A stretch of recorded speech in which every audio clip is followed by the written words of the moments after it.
Hey y'all, really quickly, spread the word, send this everyone you know. To our 6 faithful, old faithful subscribers. Make your family subscribe. Just turn off notifications. We're trying to change platforms to YouTube Live. We want to do it live because we're a little bit over the fakeness of AI. And we want you guys to see us fail in real time and, just face plant like we normally do. It's cool. We have a barrier to entry though, and that is 50 subscribers on our YouTube channel. We're at 35. Send, share, just click. Link will be in show notes. Thank you kindly. Hello, I'm Hi, Liz. hi, Liz. I'm Rachel, and this is This our is, podcast. yes, it is Sisters Declassified Life Survivals Guide. And we are just shooting the shit, talking to each other on the phone like we do every day of every single week, of every single month, of every single year, all the time. And you all are invited to participate in this Wonderland Journey Escape, which is a magical unicorn shooting off fart dust with sparkles. Okay. Or not. Okay. That's all we're doing. The audience cannot see this, but I am going to unveil. I told you that I had a big reveal today. Okay. And then when I do the big reveal, you're going to crack your ass up. And then also, I need to give you the backstory to this. Okay, what is the backstory? So I'm going to unveil the thing first, and then we're going to discuss it. Richard, you got it. So I'm holding up a white t-shirt. Love it. That says, I'm fine, with blood spatter. I'm fine. Blood spatter all over it with a bloody handprint across the front. Oh my God, it's perfection. Okay. So let's just back up to what I was talking about last time, right? So I said, okay, well, I get these advertisements all the time on my phone and they say, whatever. And I go to the website and it's like a total scam, right? Yeah. So I was like, okay, well, I really want the shirt. And I was like, do I have time to make it? Not really. So I went to Etsy. Okay. And I found a seller on there who had the exact same freaking t-shirt, right? Amazing. I did not look. Here's the kicker. This is how I got it for free. Okay. And I got one for you also. Oh my God, I cannot wait. Yes. So yours is still in packaging. I'll just bring it to you this weekend. Amazing.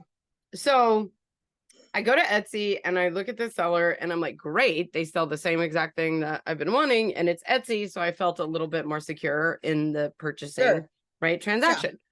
Well, like 2 days after I went to Etsy, and this is why I thought I didn't have it. They weren't coming. 2 days after I go to Etsy, I fill out, I did the thing, I did the shipping, I paid for it and everything. 2 days after, Etsy emails me and they're like, yeah, we don't know who that seller is. They dropped off of Etsy and we think it's a scam. So therefore, here's your money back, right? And I just assumed, okay, cool. I will have to figure out another way to get this damn shirt, right? Because obviously up until this point, it's been a absolute shit show, right? So I just assumed, okay, I got my money back. No big deal. It's never coming. I'll have to try and look it up another time and find another shirt. Well, 2 days ago, so this was like 2 weeks ago that I got that email and I was like, oh, okay, never going to happen. 2 days ago, I get an email that says, your package was delivered. And I was like, wait, what? What did I order? So I got the shirts for free. And I was like, I don't even feel bad about it at this point. I'm like, fuck it, whatever. That's I'm like, amazing. The seller dropped off. Who knows? It was some Chinese person, in China and selling, and they were obviously not like reputable, but they ended up sending it to me anyway. And I was like, oh, okay, I'll take a free shirt. Cool. That's amazing. Oh my God, I can't wait. Perfection. So Liz texted me after our first podcast and her phone corrected the text to podcast. And I was like, that's absolutely freaking perfect. So from here on out, we're going to call this our podcast. Which can be multiple things. It can mean whatever you mean it to mean. Whatever you want it to be. Our cast from our pads, padcast as in, oh, who knows? You can name it whatever you Could be a want. bloody t-shirt. Bloody t-shirt. Oh dear God. Oh my gosh. Okay. So, yeah, so the reason we're doing the podcast is because we want to share podcast. We want to share the podcast with everyone is because we just have stuff to say, and we thought there was people that may want to listen, may want to hear, like we said in the title, survival guide. So basically we have survived 45 years of life, Rachel 44, with our 4 roommates, which is what we're calling our children at this point. We've decided we're going to call them roommate 1, roommate 2, roommate 3, roommate 4. and roommate 4. That way we don't have to say their names, and saves them the embarrassment, because they have shared that they do not and want to be identified. And they've also threatened a counter podcast. Oh yeah, they have threatened a counter podcast. So this may happen at some point. I kind of hope it where does. They will respond to all of our stories and our life tips that we've experienced over the last 25 years. So I kind of hope they do. Do what? I said I kind of hope they do. Like, I know, it'd be amazing. I'd absolutely listen to that. I think that'd be great. Yes, it'd be amazing. Anyway, so yeah, they're now our roommates. We're calling them roommate 1, 2, 3, and 4. So roommate 1 has your granddaughter. Yes. And then roommate 2 is pregnant with your second grandchild. Yes. Also granddaughter. Yes. Right? Okay. Yes. And then roommate 3 has no children of her own yet. And roommate 4. Like 6 dogs. Yes. Okay. Well, human children. Human children, no. No human children. And then roommate 4 also does not have any human children. She has, yes, also animals. Yeah. Yeah. Anywho. So, anyway.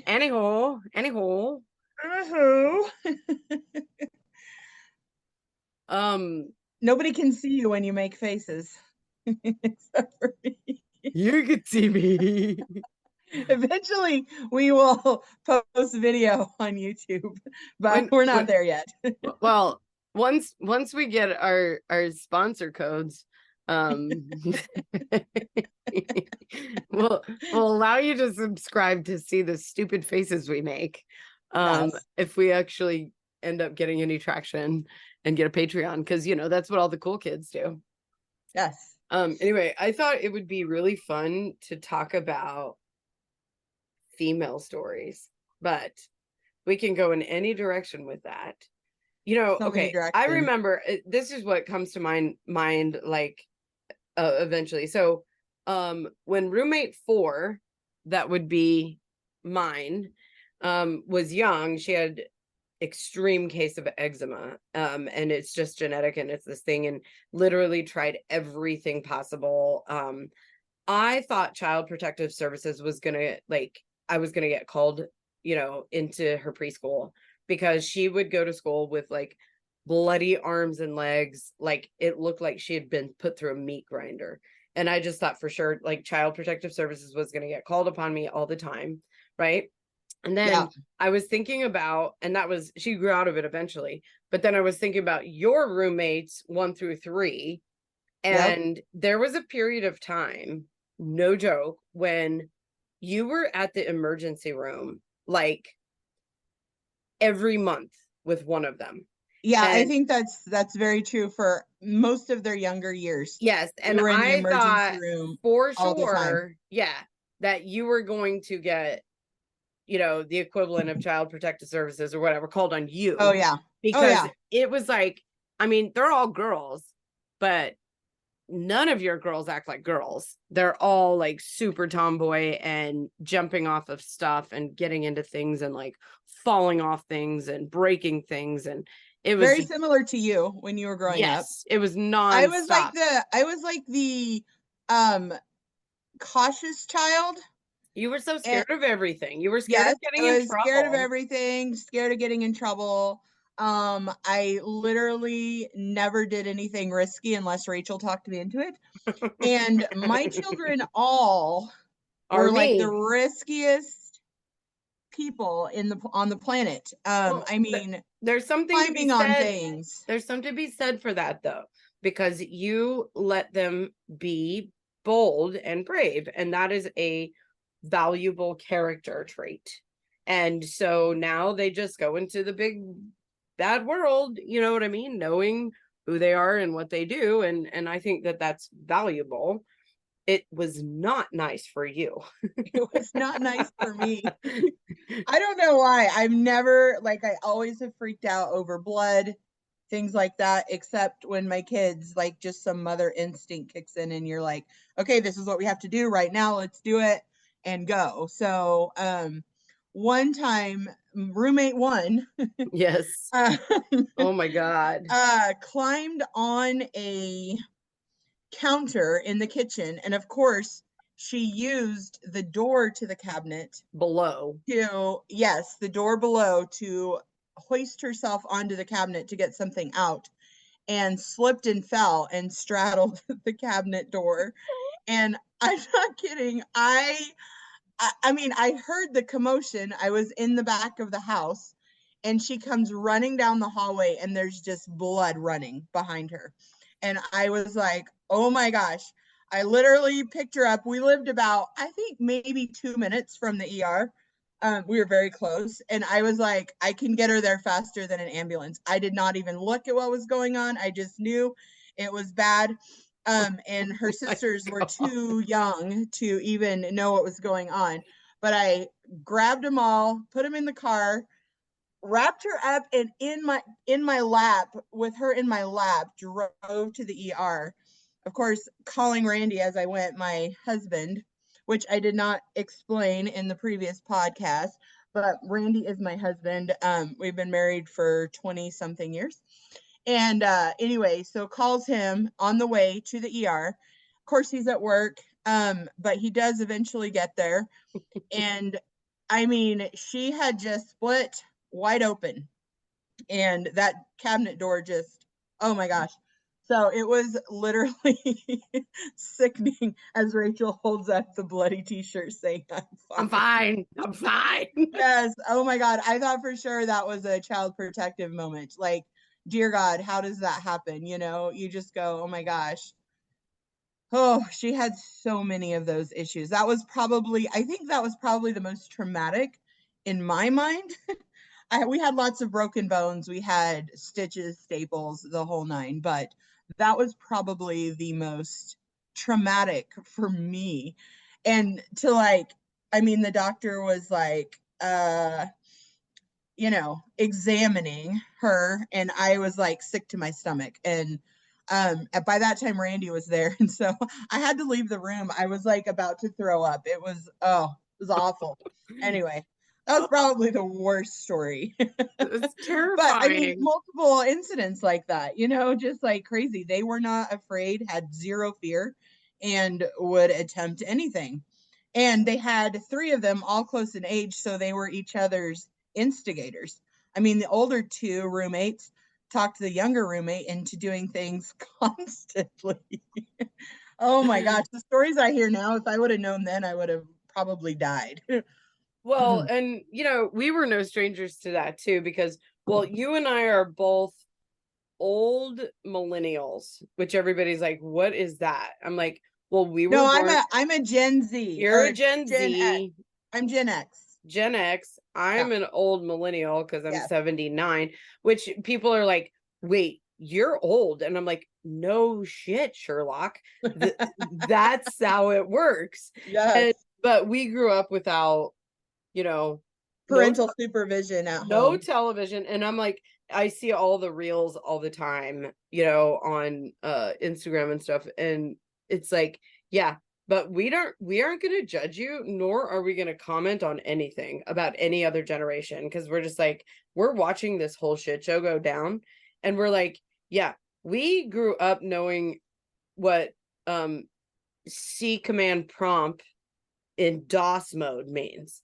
And we also grew up without television because we were weirdos in for our generation, which is also very weird because we grew up without cell phones, without the internet, and then actually got introduced to cell phones and the internet while we were growing up. So we know it from back to front, front to back. And we were weirdos in that generation because we grew up in a cult.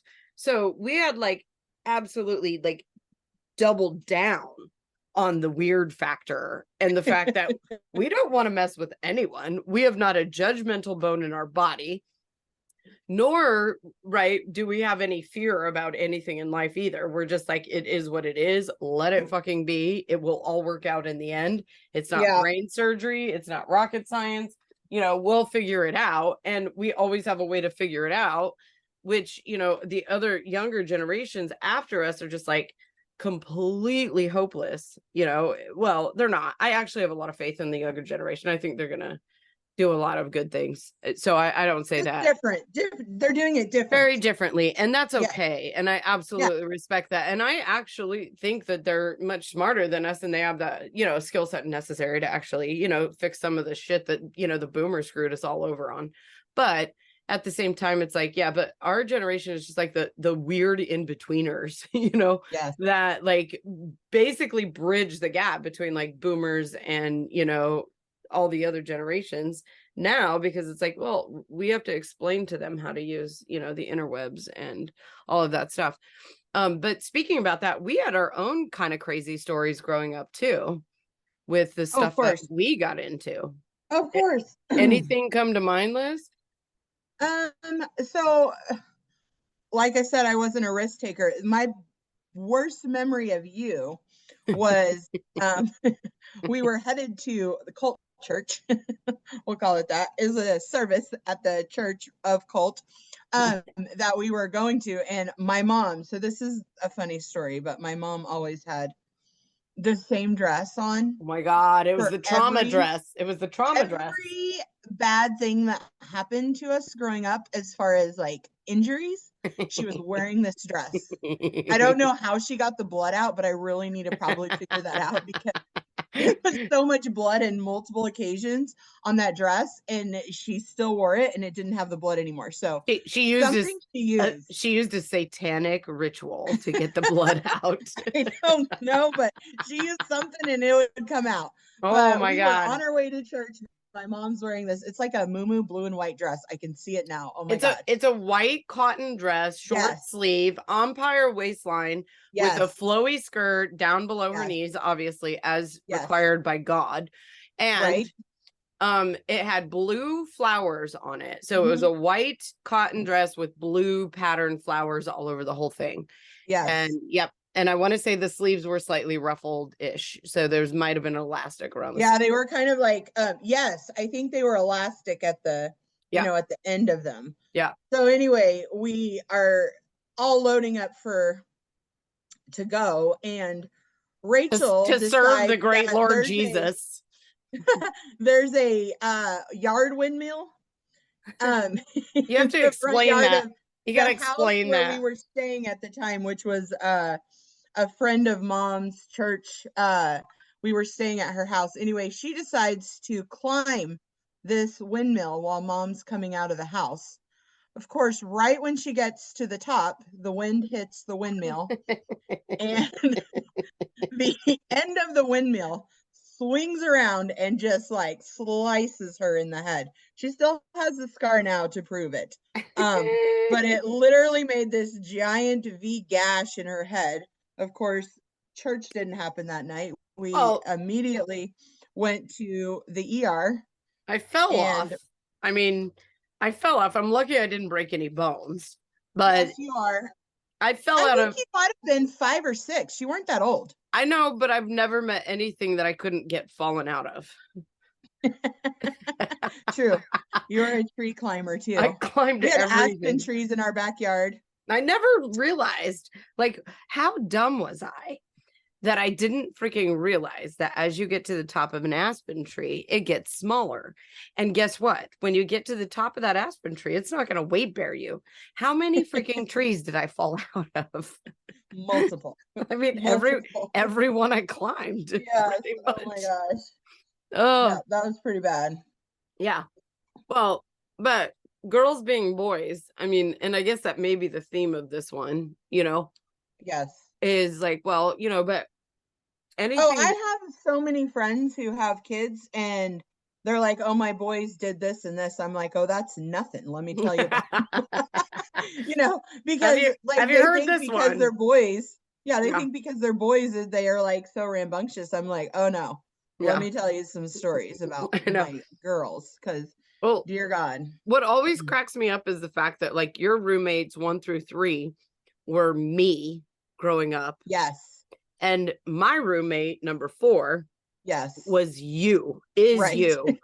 And I'm You like, got very fortunate. I don't know how that happened. It's totally not fair. How in the world did that like complete 180 happen? Because I don't know. everybody always told me, they were like, oh, if you have a kid, they're gonna be like completely and complete asshole and do all the stupid crazy stuff that you did to me. Mom used to tell me that all the time. She was just like, Yep. wait till you have a kid and then you put them through this stuff and blah blah blah. And I'm like, okay.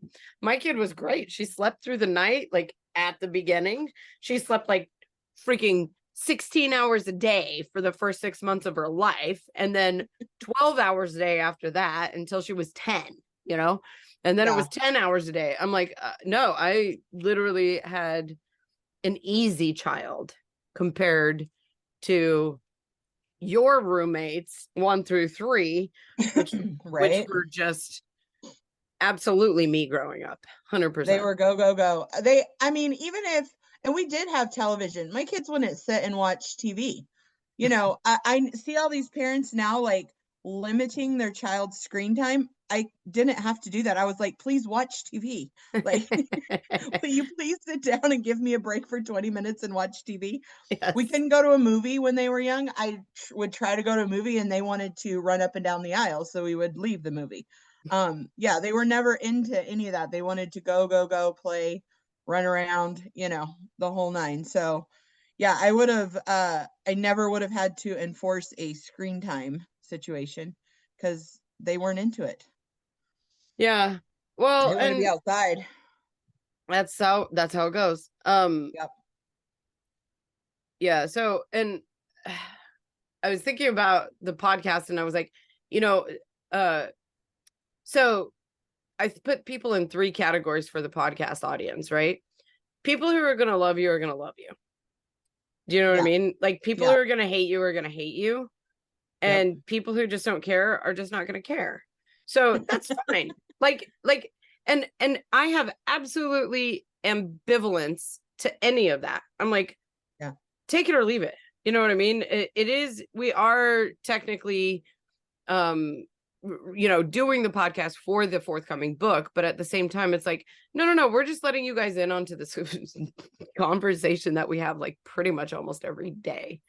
And, that's it. That's why we're here and sharing a little bit about our lives. Liz. Yeah. What's the dumbest thing you did today? The dumbest thing? I don't think I did anything dumb today. I'm sure I did, but I can't think of it off the top of my head. I can think of what you did. What's the dumbest thing I did? You didn't charge your phone. No, that was yesterday. Oh. Well, yeah, I was very angry yesterday. I woke up angry because I had my alarm set for 5, had to be up by 5 because I needed to be out of the house by 5:15. And I literally woke up to Randy's alarm. That was like 5:20. So woke up angry. But my phone did not charge because it was on the charger, but our electrical outlets in this house are a little sketch. And so the top one works and the bottom one doesn't for some reason. And so basically it didn't charge. So that was the dumb thing yesterday, like just frustrating. But what was the dumb thing you did today? I totally forgot that we had the podcast today. Okay. I guess that was really dumb. Only because I was like, oh, I can get home and I'm gonna change my clothes real quick. It's kind of warm here. It's not hot like it is there. But I was like, I'm gonna like change my clothes, like pack up a little bit for camping. We have to tell everyone what we're doing this weekend because that's kind of fun story.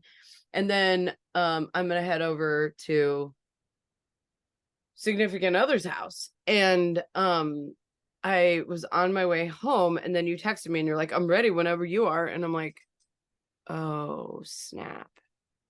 Yeah, I literally made a list today of everything I had to do because I'm leaving in the morning versus you leaving on Thursday. And so I had so much stuff to do today. I had like the most sporadic schedule ever. So in between clients, I was running errands. I had to run get medication. I had to run, get a clear bag for the trip. Which I found. I just got a clear cosmetic bag. I am not about to pay $60 to $100 for a clear bag. No, I'm they're sorry, like 12. but that is They're so like $12 on sad. Amazon. They're like $12. I know, but Amazon, I did not think in advance. So yeah, I didn't even think of Amazon. I was like, even yesterday, I was looking at the store. I could have got it probably today if I ordered it off of Amazon, but I went to several stores looking. The other thing is that so to just clue everyone in here, because they're probably like, what are they talking about? Rachel, am going to George Washington, and Liz is going to meet me in Seattle, and we're going to drive up together. Yes, it's George Washington. It's called the Gorge, and I've gone there every year for probably the last, I don't know, 5 years, 6 years maybe. And I meet up with a group of friends there. There's a group that comes from Portland. There's a group that comes from Seattle. Usually we have a gaggle of folks that come in from Canada. And I just happened to meet them through an ex-boyfriend years back. And they're just some of the most amazing women I've ever met. And they've just become like really close friends, like, chosen family, basically. And they're just some of the most like wonderful people I've known. And I've probably been to 30 plus Dave Matthews shows. So at this moment, it's really not about the music because I've seen him live so many times and he's great. Don't get me wrong. I really like his music. I think he's a good musician. But at this point, it's about the women and the camping, which is not really camping, it's glamping. So we stay at the Gorge. We are still sleeping in a tent on the ground. We are still sleeping in a tent on the ground. I have mattress pads. Okay. It's glamping. I'm not a camper. Well, I have camped the tent in the past 20 years one time. You can stand up in the tent to get dressed. Okay, that's a bonus. I know. And we have a mattress pad, so you're not sleeping on the ground. And the grass there, you're sleeping on grass. It's not like hard rock or anything, right? Okay. It's like we're not in Oklahoma. No. It's very nice. They have showers. They have full-on showers. Yes, that's a shower. Benefit. They have a huge snack shack, right? Which they do breakfast. They do coffee in the morning. They do breakfast. They do lunch. They do snacks throughout the day. They do dinner. And then every time after the show, they have an after show special meal. And sometimes they'll smoke a pig, and they do pulled pork. It's really good. So it's literally glamping. But it's actually really nice. And it's gorgeous. Pun intended. It's the Gorge and it's absolutely gorgeous. So the place we go to, it looks like if you were living in Arizona, Utah in 100,000 years ago and the Grand Canyon was being formed. This is what it looks like. So there's a river going through where we camp, right? Mm-hmm. Not at the campsite, but at the venue. And it looks like a mini version of the Royal Gorge or the Grand Canyon because the water I'm a rock nerd. I love rocks. And so you can see the striations in the soil where year after year, the water has weathered it down to where it's creating this massive canyon. And it's just absolutely gorgeous. It's it's dry. It's on the plains in Washington. It's just really beautiful. And anyway, we're going this weekend to hang out with friends, and Liz will get to meet all of my Labor Day weekend girlfriends. So it's going to be a girls trip. I'm excited. I'm super excited. And anyway, so I have to pack everything we need and take it on the plane. So I'm taking a note from ex-boyfriend, and I got a military rucksack that I'm going to check with all the camping stuff in there, and then just take a backpack for clothes and stuff. Cool. But yeah.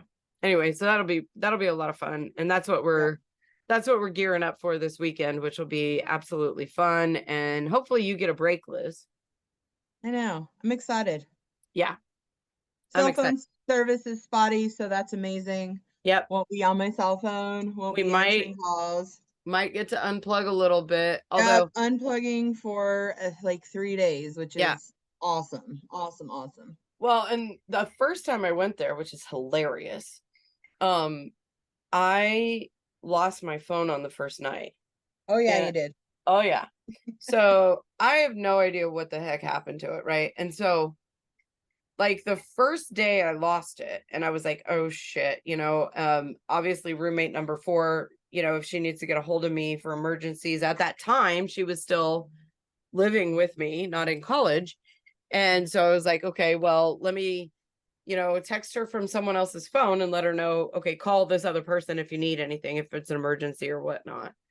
And then I went through this like whole rigmarole of like going to the venue, trying to ask lost and found. I went to the campground, I lost and found, I lost my phone, blah, blah, blah. It was like this whole thing. By day 2, I was like completely over it. And I was like, this is the best ever. Like, I don't have a phone, and I'm like, I don't fucking care. This is amazing. So I completely unplugged. Day 3 was great. Day 4, we're packing up, we're packing out, getting everything put back together in the campsite. We start rolling up the mattress and the sleeping bag, and lo and behold, there's my fucking phone.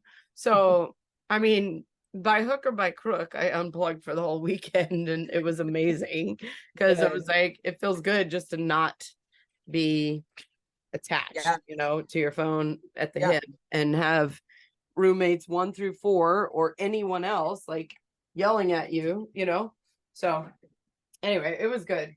I'm glad I did it and unplugged and everything, but it is a really good opportunity to do that. And of course, hanging out with friends and just chilling, walking around the campground, Yes. They also have they have a winery. We can go down to the river too and go swimming in the river. That's what I was going to tell you. Bring a swimsuit. You did tell me that. Okay. And I got it in my bag. It's all packed. Excellent. I have to leave the house at 4:45 in the morning. Are you flying out of Stillwater? Yes. Okay. Yes. Good. Super stoked about that because I don't have to drive to OKC or Tulsa. Is it direct or no? Oh, hell no. It's a long day. Okay. Yeah. 3 flights. Oh, my Lanta. Yes. Okay. Well,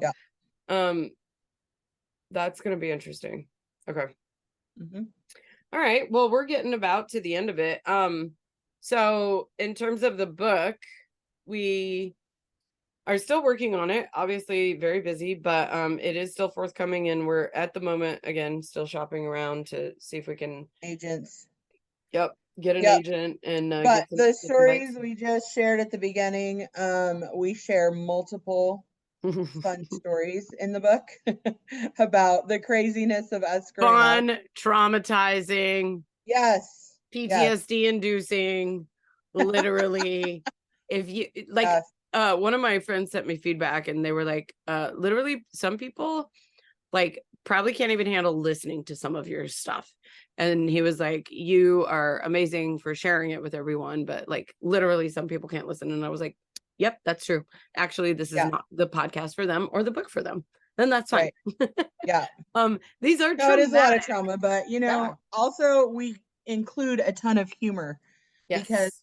we have dealt with a lot, and humor is the answer a lot of times. You just have to find the funny. Like, I'm fine. Oh my gosh, I can't wait to wear this shirt. I'm literally like pulling the shirt up to my mouth. It says, I'm Yes, fine. And my eyes are wild and crazy. I'm like, I'm fine. I'm fine. yes, we're fine. It's all I'm fine. fine. Everything's So, fine. We're all fine. Yeah. But anyway, tempered with humor, uh, trauma is dissipated. Yeah, for sure. yep. All right. Well, All right. you guys stay tuned for those sponsor promo codes, and we'll get back to you as soon as they zing us in our inbox here. We should tell people where they can find us, but obviously I don't really care. I mean, I'm on Instagram and Facebook, but you know, whatever. Yep. Instagram and Facebook. I don't do Twitter. Never I been a don't Twitterer. It's X now and nobody Oh cares. yeah, it's X. And Do you do X? no, nobody cares. And I think I'm on Post and Post, which was supposed to be the new Twitter. I don't know. I really haven't. I view it as like a task, and I'm like, I already have enough work. I don't need more work. Yeah. The only reason I keep Facebook is because I have a lot of friends that are from the cult that we reconnected. Basically that was the only way to reconnect. Otherwise, I don't really pay attention to it. I send you a fuck ton of reels every day just because I find that freaking hilarious. I mean, I wake up and I'm in a bad mood. I go to Instagram reels and I laugh my ass off and send them to you because they're funny. Yes, I opened my Instagram and there's 97 reels from Rachel, and I'm like, how do I even start the process? I send her maybe 5 a week. She sends me like 300. At So any anyway, downtime I have, I'm literally, well, at the moment, I don't know why, it's just addictive, but because I'm like, I'm not interested in sitting down and watching a movie. I'm like yeah, going around the house doing stuff and I just keep scrolling, through yes, them as I'm doing stuff, right. obviously. But I'm also like, oh, this is funny. Liz would think that's hilarious. Yeah. Anyway, And I most of the time do. yes, I Yes. know. It makes you laugh. It makes you laugh. Anything that makes you laugh is good. I have a Uh, girlfriend, shout out, if you know, you know. And she's like, I always look forward to like a weekly binge of all of the reels you've sent me throughout the week because yes, she's like, and I know, I have she's to do like, that too. she's like, I know that you've cultivated the best one. So all I have to do is go to like what you've sent me. And I know that I've found the best of Instagram reels right now. And I'm like, yes, you're welcome. Oh, you do have good you do get good algorithm of reels. Only Mine the get real best. stupid. I get like stuck in like hair cutting videos, or waxing, where they wax like a whole person's face or something. I'm like, what is wrong with you? Well, I get horrifying you videos. can you can screw with the algorithm, right? So I screw it with it all the time, right? Okay. So I'll unlike videos that I actually like every once in a while, Okay. and then I will let videos that I absolutely hate play over and over and over again. So the Okay. algorithm gets screwed up about what I absolutely like. So it keeps sending me fresh stuff instead of giving me like the same old stuff over and over again. So Okay. you have to kind of futz I with need it a to little learn bit. the system. I have not learned it. I have not learned it. But anyway, I Yeah. don't have time for Okay. that shit. I don't got time for this podcast. So Yes. All let's right. sign off. I love you.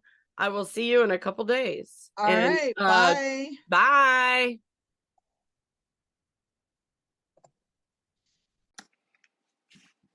In 1998, I was the whistleblower in a massive pedophilia case involving the Independent Fundamental Baptist Church, Cornerstone Baptist Church in Colorado Springs, Colorado. I was the lead key witness in a case that took down an entire network of child abusers. Charles D. Miller was sent to prison, and this was prior to the statute of limitations law being lifted in Colorado. In fact, shortly thereafter, it was lifted, and he would have gotten life in prison. My sister and I wrote a book about what it was like growing up in the cult. We're looking for publishers. We are going to self-publish, but we need your help. If you know of anyone, hit us up. Contact info is in the show notes. Thank you kindly.